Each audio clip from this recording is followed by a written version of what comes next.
I think a lot of times we don't really understand how sex and Islam go hand in hand.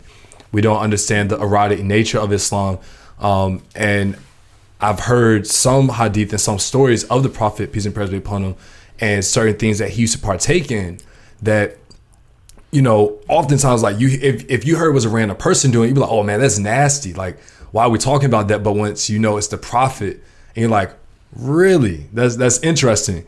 So do you have any stories that, you know, you could share with us in the audience that, you know, we should know that shows that, you know, sex and intimacy, having a very playful, joyous relationship with your spouse is important, and in Islam is smiled upon, as you said, it's ibadah, like it's worship for us. So are there any stories that you could share with us?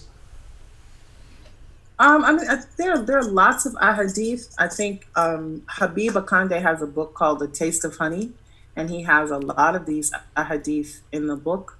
But the Prophet Muhammad Sallallahu Alaihi Wasallam, he was a romantic. You know, he prided himself on his ability to be gentle and loving to his wives. When he and Aisha radiallahu anha, when they would eat together, he would take the cup and find the place where she had placed her lips, and he would place her lips there. If she took a piece of meat and she bit the meat, he would find the place that she bit from, and he would bite from that same place. Yeah.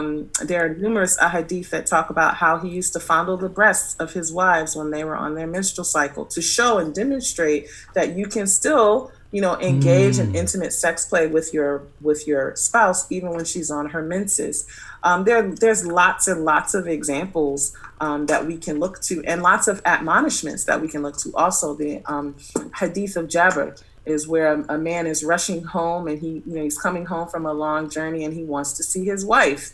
And he's told, you know, just be patient, you know, give her a chance to perfume herself, to comb her hair, and get ready for you to enter. It doesn't mean enter the house, it means enter her.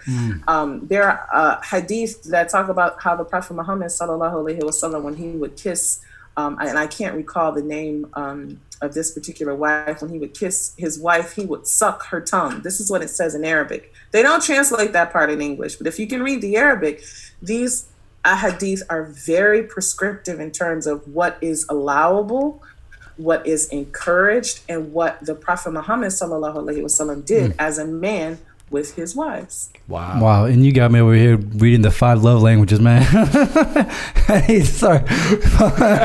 The basics. Those are the basics. Thank y'all for watching the full clip. Yes. We appreciate y'all. Much love. Yes. Make sure that you subscribe. Or it could be over here. We don't know. Subscribe. Or it could be like right here in the middle. If you want more videos where that came from, make sure you check them out. Right here. In this place right here. Yes.